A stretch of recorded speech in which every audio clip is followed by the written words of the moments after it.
Stop agreeing to these states of being.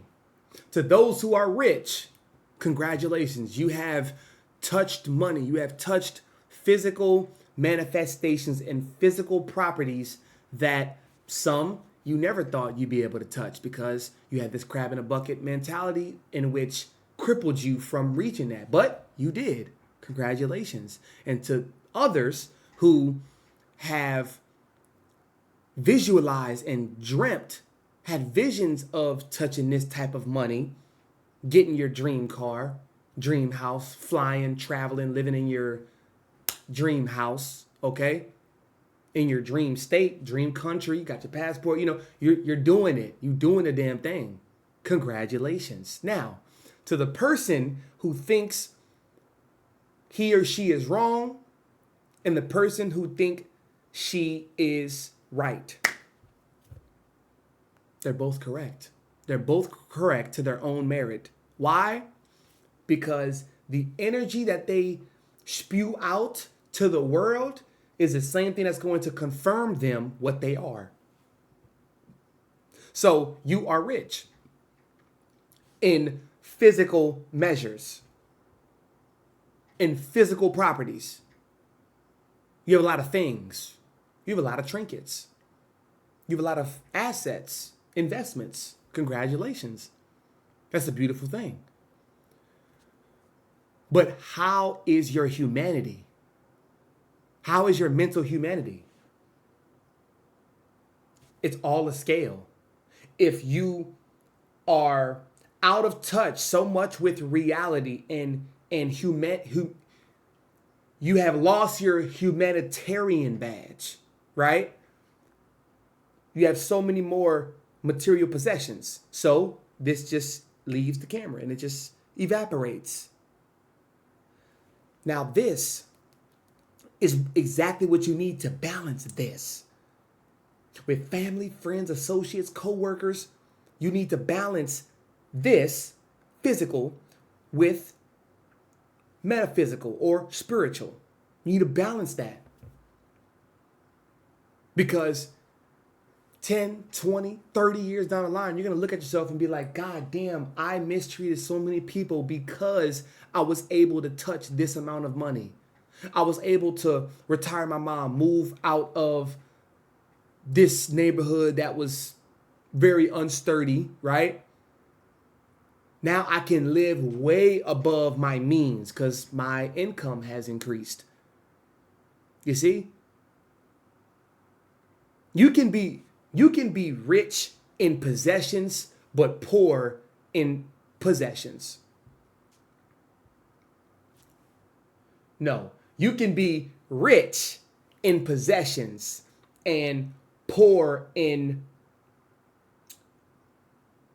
mental possessions is what I meant to say. Mental possessions, right? So you being able to possess things that are really untouchable.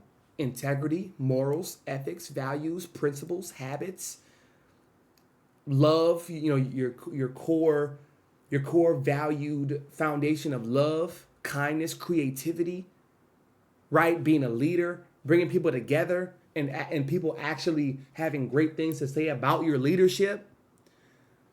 That is what will balance you out. So yes, you're touching a lot of money.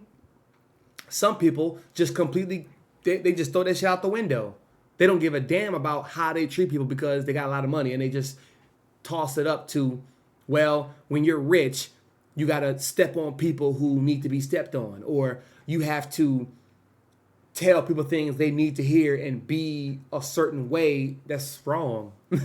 You can have so much more money, and I bet that you will be granted more riches. You will be granted more wealth in your life if you knew how to, of course, manage the money, manage the possessions, but also you knew how to lead people. And you did that in a righteous way as well. I bet you had even more money, even more wealth. I bet. So just remember that. when you are on your journey of chasing the bag.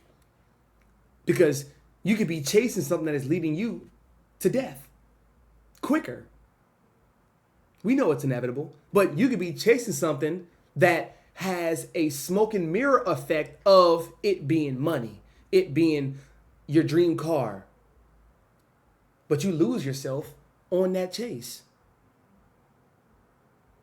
You don't realize your legs is white. Let's just say, right? Your legs is white. Okay? Your skin peeling. And of course, you have to make some sacrifices on the way to really change your trajectory. Of course, we know that. We understand that part.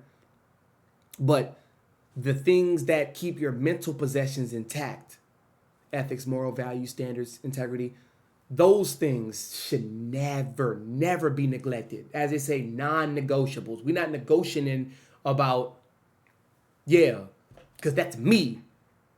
I wouldn't be JB if I didn't have those things. If I didn't treat you the way that I treat myself, I wouldn't be that. I'd be somebody else. And that's when people be like, who is he? Who is talking? I don't even know who this is right now. Because you've morphed into an ideal of a rich, wealthy person who touches a lot of money. That's false. That's like saying, if I'm a basketball player, I have to train exactly like Michael Jordan or LeBron James or Kobe Bryant to be a great, phenomenal basketball player who's making millions of dollars annually. I don't.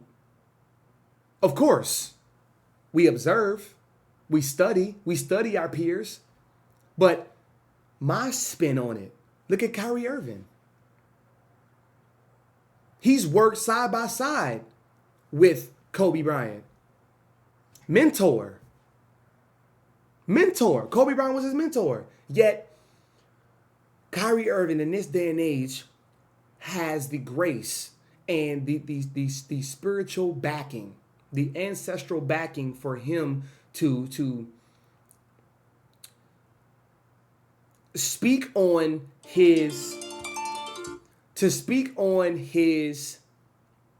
spirituality, his tribe, his communion with humanity, as well as training the subconscious and the conscious mind, using both sides very evenly. He's put his own spin on his training, his life. He's put his own spin on it. So congratulations, you have all of the possessions physically that you desired, and you're on the path to more. But what is your soul asking for? What is your spirit asking for? Answer that to yourself. Write it down, journal it, meditate on it. Maybe talk to a therapist about it. But who are you? That's the question we got to ask ourselves every single day.